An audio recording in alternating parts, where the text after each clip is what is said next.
tal? ¿Cómo están? Muy buenas noches. Un placer saludarles. Soy Fernando del Rincón. Bienvenido a Conclusiones. Hoy, como sabe, tenemos un programa especial tras la emisión del documental sobre el Chapo Guzmán. Y que hay que ver después de todo lo que escuchamos, ¿no? Del juicio del siglo. Pues hacia dónde va México y el narcotráfico. ¿Cuál es el futuro del narco? Si usted vio el documental, hay una parte donde el Chapo Guzmán, en esa entrevista que publica Rolling Stone, dice que cuando lo atrapen, según él, lo estoy parafraseando obviamente, que no va a cambiar nada, que todo va a estar igual. Y desgraciadamente parece que ha tenido razón.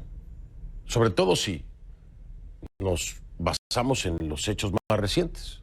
La captura y liberación de ¿quién? De su hijo, de Ovidio Guzmán, que de alguna u otra forma, junto a los demás hijos del Chapo, heredan esta estructura criminal del cártel de Sinaloa.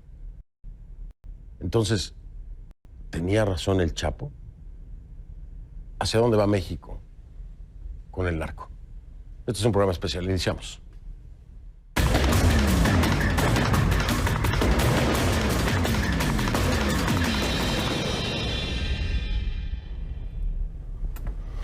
Comenzamos esta edición especial de Conclusiones. Le pido por favor que me acompañe con la etiqueta Conclu Narco Futuro. Conclu Narco Futuro. Esa es la etiqueta que vamos a estar utilizando durante todo el programa.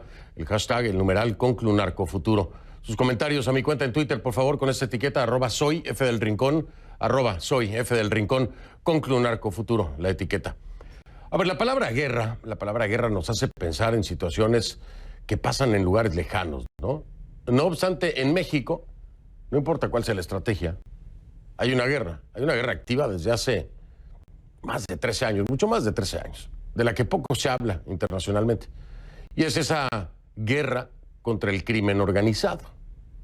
Aunque el gobierno mexicano ha luchado contra estos grupos durante décadas, este término fue acuñado en diciembre de 2006, durante la presidencia de Felipe Calderón.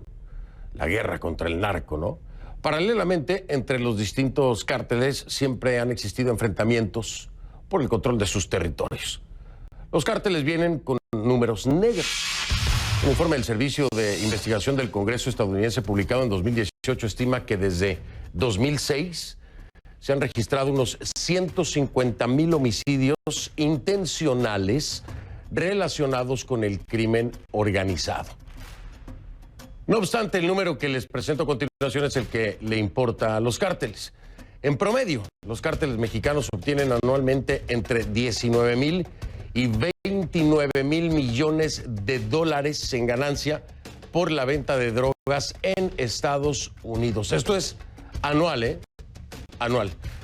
Uno de los principales proveedores es el cártel de Sinaloa, como ya lo vio también en el documental, considerado como la organización dominante del narcotráfico en México, fundado por Joaquín El Chapo Guzmán. Este capo, arrestado en 2016 en México, extraditado a Estados Unidos. A principios de este año fue condenado a cadena perpetua, como ya lo vio en un tribunal federal en Nueva York. La condena no ha frenado la actividad del cártel, pero sí ha modificado su estructura. Según expertos de la DEA consultados por CNN, tras la captura de El Chapo, el cártel opera de manera horizontal. Al frente de las operaciones hay 3 personas claves: Jesús Alfredo Guzmán e Iván Archibaldo Guzmán, ambos hijos del Chapo, y también uno de los capos más poderosos de México, que es el Mayo Zambada, Ismael El Mayo Zambada. La captura del Chapo en 2016 fue quizás el logro más importante del gobierno del presidente Enrique Peña Nieto, pero ese hecho pues poco cambió la situación en el país. De hecho hay analistas que alegan que la captura agudizó la violencia en algunas zonas. Y es precisamente este crescendo lo que representa la mayor prueba de la presidencia de Andrés Manuel López Obrador. Un presidente que llegó al poder con la visión de que no se puede enfrentar la violencia con la violencia y que son mejores los abrazos que los balazos. Casi un año después, México está en camino para alcanzar su año más mortal. Con esta estrategia de López Obrador. De acuerdo a cifras del Secretariado Ejecutivo del Sistema Nacional de Seguridad Pública de México, se contabilizan casi 26,000 personas asesinadas en los primeros 9 meses de 2019. En los primeros 9 meses. Episodios recientes han resaltado esta violencia. El pasado 8 de agosto, los cuerpos de 19 policías mexicanos fueron hallados en la Ciudad de México. 9 de los cuerpos colgaban de un puente junto a una pancarta firmada por un cártel amenazando a otro. Eso es el 8 de agosto. 3 semanas después, al menos 27 personas murieron en un ataque en Veracruz cuando varios asaltantes atacaron un centro nocturno. El bar está ubicado en el puerto de Coatzacoalcos, una zona con fuerte presencia del cártel de los Zetas. El 14 de octubre, al menos 13 policías murieron en una emboscada en Michoacán en medio de una operación de rescate. Según las autoridades, varios civiles dispararon contra los vehículos y después los incineraron. 3 días más tarde, el 17 de octubre, en medio de un operativo sangriento en Culiacán, las autoridades mexicanas capturaron a Ovidio Guzmán López, uno de los hijos del Chapo, y presunto miembro del cártel de Sinaloa. Pero, a medida que la batalla se prolongó, fue liberado y la operación se suspendió para salvar vidas. Eso fue lo que dijeron las autoridades, el propio Andrés Manuel López Obrador. Al menos 7 personas murieron y apenas este lunes, en un hecho espantoso, de horror, 3 mujeres y 6 niños fueron asesinados mientras viajaban en una zona fronteriza con Estados Unidos, entre los estados mexicanos de Sonora y Chihuahua. Según los testimonios, las víctimas fueron baleadas y quemadas, vivas incluso. Funcionarios y miembros de la familia difieren sobre si la matanza fue el resultado de la confusión de un cártel con un rival o si la familia era un objetivo. Estas madres y estos niños eran todos integrantes de la comunidad mormona, una comunidad que está en luto. En el pasado habían sido amenazados. Así lo indican por lo menos algunos familiares, pero por ahora nada está claro. Mientras las pesquisas avanzan, los funerales comienzan. Y mi compañero Rey Rodríguez está en la zona, nos tiene más información.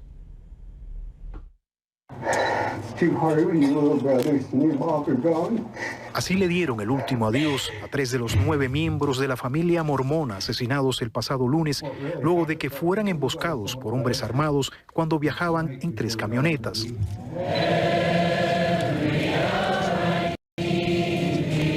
Un hecho que estremeció al país, pero sobre todo a esta pequeña comunidad formada por estadounidenses que llegaron a esta zona en la Sierra de Sonora en 1924. Una comunidad que ahora vuelve a reunirse en la colonia conocida como La Mora, en el municipio de Bavispe, y donde vivían las víctimas. Es algo terrible, de veras. Wanda Bateman es miembro de la comunidad y dice que todavía no puede creer lo que pasó. Quienes se van a regresar, sentía que estábamos todo el día holding our breath. Es algo de película, es algo de terror, ¿no? ¿Y conocías a alguien ahí o es el familiar? Oh, a todos. Sí, claro que sí. Todos somos familiares aquí y allá. Después del incidente, el ejército reforzó la seguridad en la zona y desplegó un operativo de búsqueda para encontrar a los responsables del ataque. Aún así, los habitantes de la comunidad tienen miedo. ¿Y tienes miedo? ¿De cruzar la sierra? No, claro que sí. Ahorita que venimos todos, pues todos estamos nada más todos al pendiente, que si vemos algo, pues salimos corriendo, algo, pero sí, claro que sí estamos todos. Yo siento que todos son... Sí, pero venimos, como dijo alguien en la troca que venía esta mañana, oye, es el regreso, vamos allá para estar con la familia, estamos ahí para ayudarlos y apoyarlos, pero sí. No, claro que sí, no, yo digo que sí, todos tienen miedo. Este es el lugar donde fue emboscada la primera camioneta en la que se trasladaba parte de la familia. El ataque fue tan brutal que la camioneta explotó. Quienes estaban adentro quedaron totalmente calcinados. Una madre con sus hijos. Según las autoridades, en estos alrededores se encontraron más de 200 casquillos de M16 y R15, armas que, según dicen, proceden de Estados Unidos. Ahora en el lugar todavía quedan algunas huellas de lo sucedido y muy cerca unos globos blancos que alguien dejó, quizás una señal de paz después de tanta violencia. Rey Rodríguez, CNN, Bavispe, Sonora. Gracias, Rey Rodríguez, con la información. CNN tuvo acceso a unos audios que compartió por WhatsApp uno de los integrantes de la familia Levarón tras la masacre de 9 de sus miembros este lunes en el estado de Sonora. Michael Roa nos presenta segmentos de estas grabaciones. Pongan atención. Guys, Aunt Donna and Christina are dead. Aunt Donna's son Trevor got here. I don't know how many other of the kids got here, but get that out. Este es uno de los audios compartidos a través de un chat de WhatsApp de la familia Levarón y a los cuales tuvo acceso CNN. Los mensajes fueron enviados después de la masacre de 9 de sus miembros el lunes en el estado de Sonora. Trevor arrived in Lamora. Aunt Donna and Christina are gone. They're dead. Las víctimas son mujeres y niños con doble ciudadanía, estadounidense y mexicana. Our family was picked. La voz en la grabación es de Kendra Lee Miller, uno de los miembros de la familia y quien se encontraba en México al momento de la masacre. Por razones de privacidad, Lee Miller ha preferido no compartir otros audios donde se escucha a otros miembros de su familia. Nita and her 4 children are gone. They've been burned inside the vehicle. Uncle Jeffrey verified, counted all 5 bodies. Their bones are burned. Their bodies are burned to a crisp. Dear God, pray for us all. None of my grandchildren made it out. En los audios se percibe la angustia y el drama de esta familia mormona que trataba de esclarecer qué había ocurrido exactamente con sus parientes, quienes se desplazaban a bordo de 3 vehículos por la región de la Sierra Madre entre los estados de Sonora y Chihuahua. Dear God, everybody pray. Andra just came and said my mom's Suburban is blown up on the Fusi up by the hill. Everyone please pray. Michael Roa, CNN, Atlanta. Terrible. Terrible, y mire, le digo algo, aunque las cosas aún no están muy claras, ¿no? Y se contradicen las versiones de familiares de la familia Levarón y las autoridades mexicanas. Una de las versiones que sostienen precisamente las autoridades mexicanas es que esto podría estar vinculado a una pelea, a una guerra entre cárteles. De nueva cuenta, la sangre corre. Pero este escenario es terrible, porque solo son mujeres y niños. La reflexión de si se ha rebasado una línea en la que ya no existen códigos. Esa es la pregunta. ¿Esta nueva generación tiene algún tipo de código? Si la versión de las autoridades es la correcta, no los hay. Cuando se asesinan a mujeres y a niños. ¿Cómo lograr que estas muertes no ocurran con abrazos y sin balazos? ¿Será posible? Voy a hacer una pausa. Al regresar hablo con un hombre que pasó 3 años como agente encubierto, infiltrado en cárteles de la droga en Colombia y 13 años luchando en México. Vamos a hablar con Mike Vigil, ex jefe de operaciones internacionales de la DEA. Continuamos con esta edición especial de conclusiones utilizando la etiqueta numeral ConcluNarcoFuturo. El hashtag es ConcluNarcoFuturo. Sus mensajes a mi cuenta en Twitter, @soyfdelrincón, @soyfdelrincón.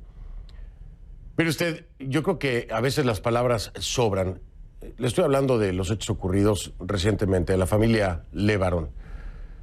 El sufrimiento que se ha causado en esta ocasión impacta a la comunidad internacional, por supuesto, pero impacta 2 países. Sí, por la nacionalidad estadounidense de miembros de esta familia. Y por supuesto México porque vivían ahí. Y por supuesto México porque nos damos cuenta hasta dónde ha llegado la violencia del narco. Pero impacta 2 países. Sí, por la nacionalidad estadounidense de miembros de esta familia. Y por supuesto México porque vivían ahí. Y por supuesto México porque nos damos cuenta hasta dónde ha llegado la violencia del narco. Mi compañero Gustavo Alvarado nos tiene más información.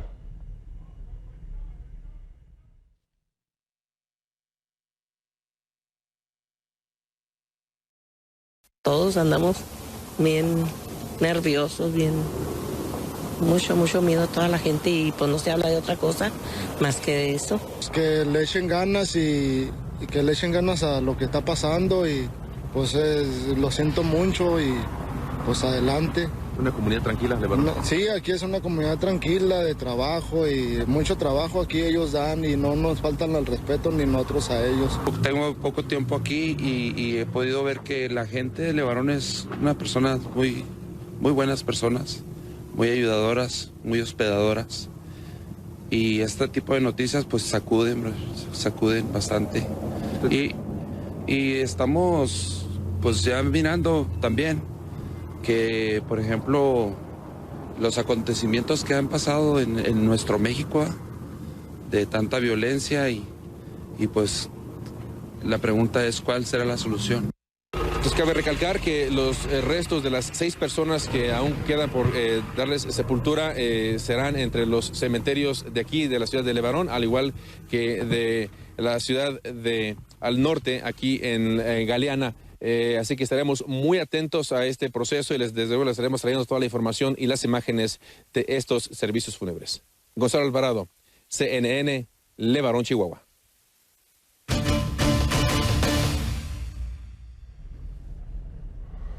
Le doy ahora la bienvenida a Mike Vigil, ex jefe de operaciones internacionales de la DEA desde Albuquerque, en Nuevo México. Mike, como siempre, un gusto tenerte aquí. Muchas gracias por acompañarnos en este programa especial. Un placer, Fernando. Muchas cosas que hablar, Mike, muchísimas cosas que hablar. De entrada, preguntarte, ¿el Chapo tenía razón? El Chapo lo dice en este documental que presentamos hace unos minutos. Dice, cuando a mí me atrapen, nada va a cambiar. Las cosas van a seguir igual. Y entonces me remito inmediatamente a lo ocurrido con Ovidio Guzmán, la captura y liberación, donde las autoridades mexicanas, el gobierno de López Obrador se ve rebasado por la capacidad de este cártel criminal. Mike Vigil, ¿tenía razón el Chapo? ¿Las cosas van a estar igual? Yo creo que van a estar igual, Fernando, por lo cual que nosotros tenemos una demanda muy grande aquí en los Estados Unidos para drogas ilegales. Entonces, la administración del presidente Trump se tiene que enfocar para educar a la gente nuestra sobre de los males que causan la drogadicción. Si nosotros no tuviéramos esa adicción, Fernando, no existieran los carteles en México. Y si no es México, por ejemplo, los carteles de Sinaloa, de Jalisco Nueva Generación, si no reducimos o mermamos la demanda, va a ser otro país que va a producir y va a importar drogas aquí a los Estados Unidos. Claro, mientras haya un mercado, pues se va a seguir haciendo el negocio. Lo entiendo muy bien, Mike. Y es también una corresponsabilidad, siempre lo hemos dicho. El consumo está aquí. México y otros países ponen la droga y los muertos. Esto es una realidad. Pero también es cierto, Mike, que el gobierno mexicano, y lo decía yo, lo compartía con mis colegas de la prensa, una reflexión que hay que hacer muy importante. Son casi 30 años en los que el Chapo estuvo al frente del cártel de Sinaloa. Estás hablando de 5 gobiernos en México, 5 gobiernos de 6 años, son 30 años. 5 gobiernos no pudieron detener a El Chapo en la creación y en el alcance del cártel de Sinaloa. ¿Por qué? ¿Por qué en México no se pudo hacer y no se hace durante 5 gobiernos, Mike? ¿Qué es lo que pasa en México? Bueno, lo que pasa en México, que hay bastantes problemas, que por ejemplo, si capturan a un capo, entonces es muy difícil porque 5% de los casos llegan a un juez y son juzgados. 5%, eso es el reverso de lo que ocurre aquí en los Estados Unidos. porque nosotros podemos llevar a un juicio criminal a un mafioso y casi siempre vamos a hacer una convicción, va a llegar a la cárcel y tenemos esos problemas en México y luego los carteles han crecido bastante, son supremamente poderosos que casi son igual de poderosos como el gobierno mexicano. Ahora, Mike, necesariamente tiene que haber un nivel de colusión, de corrupción. Tienen que participar autoridades para que esto ocurra y se llegue a las dimensiones que se llegó en un cártel de Sinaloa con el Chapo al frente. Durante tu trabajo, cuéntanos un poco la experiencia de trabajar con autoridades mexicanas. ¿Hay la suficiente capacidad en inteligencia? ¿Hay la suficiente disposición para cooperar? ¿O es difícil poder trabajar como ex jefe de operaciones internacionales de la DEA con las autoridades mexicanas? Cuéntanos un poco acerca de tu experiencia. Bueno, cuando yo trabajé en México existía bastante corrupción, pero la cosa que yo siempre pude conseguir elementos de la Judicial Federal que eran buenos, que no eran corruptos. Yo trabajaba conjuntamente con ellos y hacíamos bastantes casos exitosos. Pero tienes la razón, Fernando, que estos carteles no existieran si no existiera la corrupción, oficiales corruptos que protegen a estos carteles. Pero esa corrupción también existe aquí en los Estados Unidos. Entonces, el narcotráfico va mano a mano con la corrupción por las ganancias que se llevan a cabo con el tráfico de droga, Fernando. Sin embargo, escuchamos de... A ver, y dime algo, Mike. Entender un cártel de narcotráfico, no necesariamente tenemos que pensar en la producción, sino también en la distribución, ¿no? Cárteles que prácticamente lo que hacen es mover la droga, que fue como inició el Chapo la conexión con Colombia, de mover la cocaína, era el más rápido, el que la pasaba más rápido al otro lado y en mayores cantidades. Entonces, no necesariamente tenemos que hablar de producción, puede ser solamente la distribución. ¿Por qué en Estados Unidos no se habla de cárteles, Mike? ¿Aquí hay grupos que se dedican a la distribución o no? ¿Por qué nunca hemos escuchado el cártel de Chicago, por ejemplo? ¿Por qué aquí no hablamos de cárteles en los Estados Unidos? ¿No hay grupos de distribución que perfectamente pudieran compararse hacia el interior con un cártel en México, un cártel en Colombia o en cualquier otro país? Bueno, aquí sí hay grupos organizados que están involucrados en el tráfico de droga, Fernando, pero no existen ninguno así como existe en México con el cartel de Jalisco Nueva Generación o el cartel de Sinaloa o algunos de los carteles que existen en Colombia o que existían. Por ejemplo, el cartel de Medellín con Pablo Escobar, el cartel de Cali con los Rodríguez Orejuelas. Solo que sí existen grupos fuertes, pero no llegan a un nivel, en mi opinión, de un cartel. ¿Cuál sería la diferencia, Mike, para no calificarlos como cárteles? ¿Cuál sería la diferencia? ¿Con qué condiciones dirías tú esto es un cártel y qué es lo que le faltaría entonces a esos grupos organizados en Estados Unidos? Bueno, por ejemplo, los grupos organizados aquí en los Estados Unidos trafican drogas aquí en los Estados Unidos. Por ejemplo, el cartel de Jalisco, el cartel de Sinaloa, por ejemplo, el que manejaba Chapo Guzmán, opera en más de 40 países alrededor del mundo. Y entonces han desarrollado un modelo de negocios del narcotráfico donde trafican marihuana, heroína, cocaína, metanfetamina y ahora fentanil y luego Tenemos un problema con la señal ahí con Mike Vigil. Vamos a una pausa y regresamos entonces, seguimos charlando con Mike Vigil, ex jefe de operaciones internacionales de la DEA desde Albuquerque, Nuevo México. Fíjese usted qué interesante lo que nos ha dicho Mike. De eso no se habla mucho, ¿no? Aquí en los Estados Unidos, aquí también hay corrupción. Aquí también, desde la perspectiva del ex jefe de operaciones internacionales de la DEA, hay grupos organizados encargados de la distribución de droga. Y aquí también hay quienes hacen dinero del narcotráfico en México. ¿Por qué se lo subrayo? Porque el mito de que solamente se trata de un mercado de consumo se cae. Esto va más allá.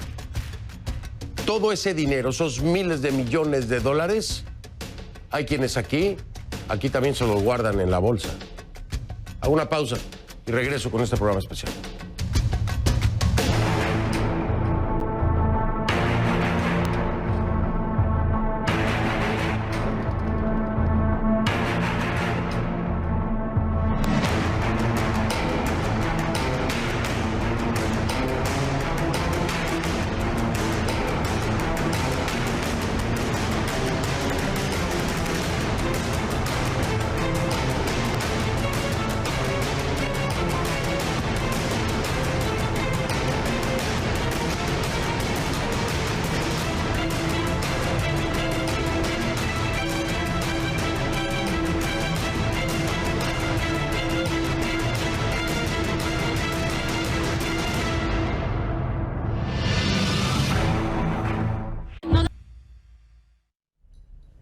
Estamos de vuelta con Mike Vigil, ex jefe de operaciones internacionales de la DEA desde Albuquerque, Nuevo México.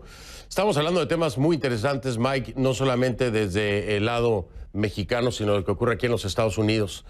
Sin embargo, quiero preguntarte sobre la estrategia que se ha venido utilizando en los diferentes gobiernos en México, pero me voy a basar en dos. Uno fuertemente criticado, es la guerra contra el narco que es declarada por parte del expresidente Felipe Calderón. Y el gran contraste de la que propone o promueve la 4T del actual presidente Andrés Manuel López Obrador. ¿Qué me dices tú, Mike? ¿Alguna de las dos te convence o las dos están equivocadas? Una dice prácticamente abrazos, no balazos, y la violencia no se enfrenta con violencia. Es lo que dice López Obrador. Calderón, no tengo que explicarte, fue una guerra abierta y encarnizada. ¿Qué opinas tú acerca de estas dos? Bueno, yo creo que las estrategias, Fernando, no son muy buenas o no eran muy buenas porque con Felipe Calderón en 2006 desarrolló una estrategia para atacar, capturar o matar a las cabecillas de estos carteles. Entonces fracasó, por lo cual que cuando capturaban a un capo o lo mataban, entonces los carteles se fragmentaban y entonces existían hasta más carteles que comenzaban a pelear contra de ellos mismos por territorio, por poder, y entonces eso incrementó bastante la violencia en México. Ahora, con la estrategia del señor presidente López Obrador de abrazos y no balazos, tampoco no creo que es la estrategia adecuada, por lo cual que estos grupos no entienden esto. Y la cosa que ahora piensan que pueden operar con impunidad. Estamos viendo esta violencia incrementar. El año pasado México tuvo más de 33,000 muertos en este combate, en esta lucha contra el narcotráfico. Este año posiblemente hasta va a existir más muertes y eso hay que cambiar las estrategias porque los narcotraficantes cambian su estrategia. Nosotros también, en vez en cuando, necesitamos de sentarnos juntamente y desarrollar una estrategia adecuada para los Estados Unidos y también para México. Hay un mensaje del presidente Donald Trump vía Twitter, tú lo conoces muy bien, al presidente Andrés Manuel López Obrador en este sentido, ofreciéndole ayuda y que la única forma de acabar con esto es la guerra. ¿Qué te parece la propuesta de Donald Trump? Pues la propuesta de Donald Trump es totalmente ignorante. Y la cosa que él en realidad estaba diciendo que quería mandar el ejército a México a tener una guerra contra el narcotráfico, pues eso es muy inútil y obviamente pues él no entiende las soberanías de los países y eso nunca va a suceder. Aparte, lo que está haciendo Donald Trump es que está empujando a López Obrador para utilizar la Guardia Nacional para asuntos de migración. Y eso en realidad es muy mal para el país mexicano porque la Guardia Nacional debería de estar enfocada en la seguridad nacional de México. Bien, Mike, déjame marcar una pausa. Quiero regresar contigo para hablar desde tu perspectiva la lectura y la consecuencia que puede traer lo que ocurrió con Ovidio Guzmán. Esta detención y después la liberación, con la justificación por parte del gobierno de López Obrador de salvar vidas. ¿Esto cómo lo puede interpretar el narco? ¿Esto cómo podría afectar el trabajo de las autoridades? No te estoy hablando a nivel gobierno, sino de aquellos que se encuentran en tierra, los que se tienen que enfrentar no con abrazos, sino con balazos a estos narcotraficantes. ¿Cuál puede ser el impacto de lo que ocurrió para el gobierno mexicano, para los mexicanos y para la operación de ahora en adelante del narco? ¿Le tomaron la medida al gobierno de México?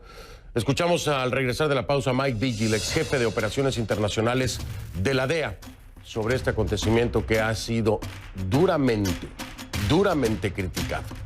Me acompaña desde Albuquerque, Nuevo México. Ya vengo.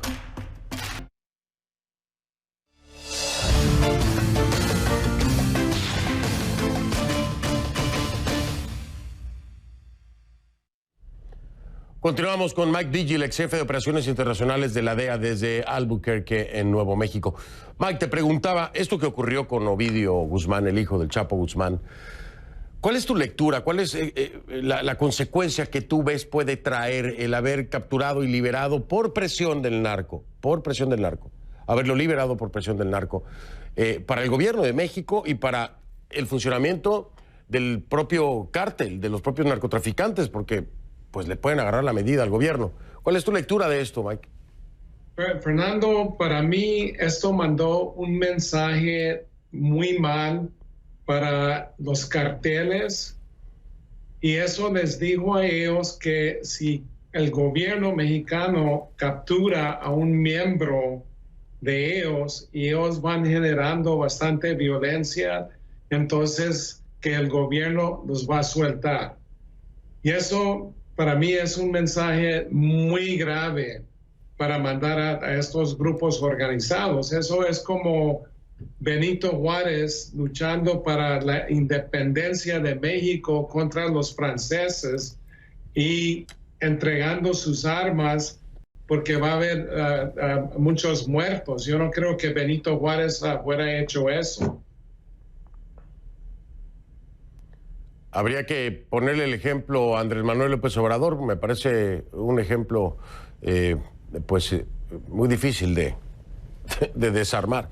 Ahora, Mike, en este contexto, y después de lo que me has dicho, y coincido contigo, te lo digo, coincido contigo, porque me parece que ahora será muy fácil que en cualquier momento que se detenga a un narcotraficante, pues todos los demás achichincles generen violencia alrededor y entonces lo liberen para que no haya muertos.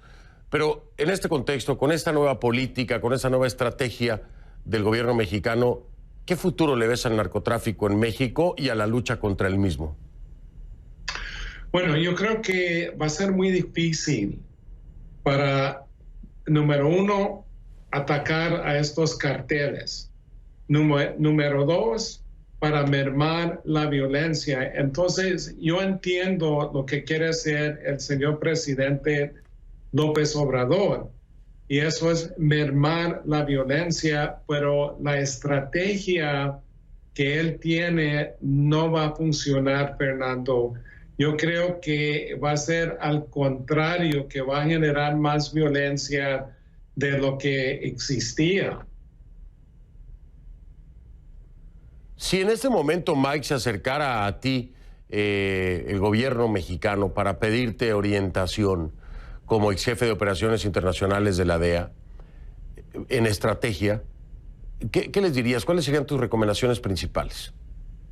Bueno, para mí, yo tuviera una reunión con todos los gobernadores de México, con todas las fuerzas, con los jefes de las fuerzas de seguridad, y luego también con miembros de los Estados Unidos, de la DEA, del FBI, de otras organizaciones, y desarrollar una estrategia que va a funcionar, que va a tomar en cuenta la violencia, que va a tomar el ataque, un ataque eficaz contra de los carteles, porque los carteles ya se están siendo tan poderosos que van a ser rivales del propio gobierno de México. Como lo llegamos a ver en Colombia, ¿no? Con Pablo Escobar, que incluso en algún momento intentó participar de la política para tener no solamente el poder del narco, sino también el poder dentro de la política. La pregunta aquí es, Mike, ¿qué tanto crees que se encuentre el narco precisamente infiltrado en la política mexicana? No, pues tiene que estar infiltrado.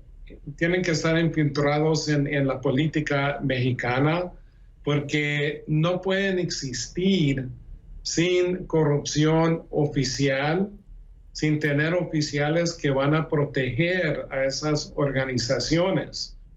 Y si no, como te digo, fuera por la corrupción no existieran los carteles. Claro, si no fuera por la corrupción no existirían. Eso es un hecho.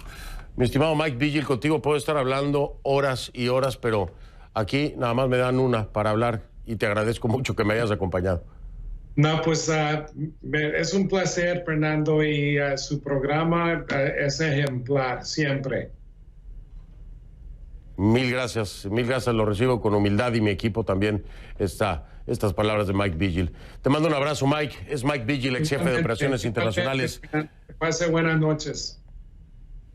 Igualmente, Mike, ex jefe de operaciones internacionales de la DEA desde Albuquerque, Nuevo México. Hago una pausa y vengo.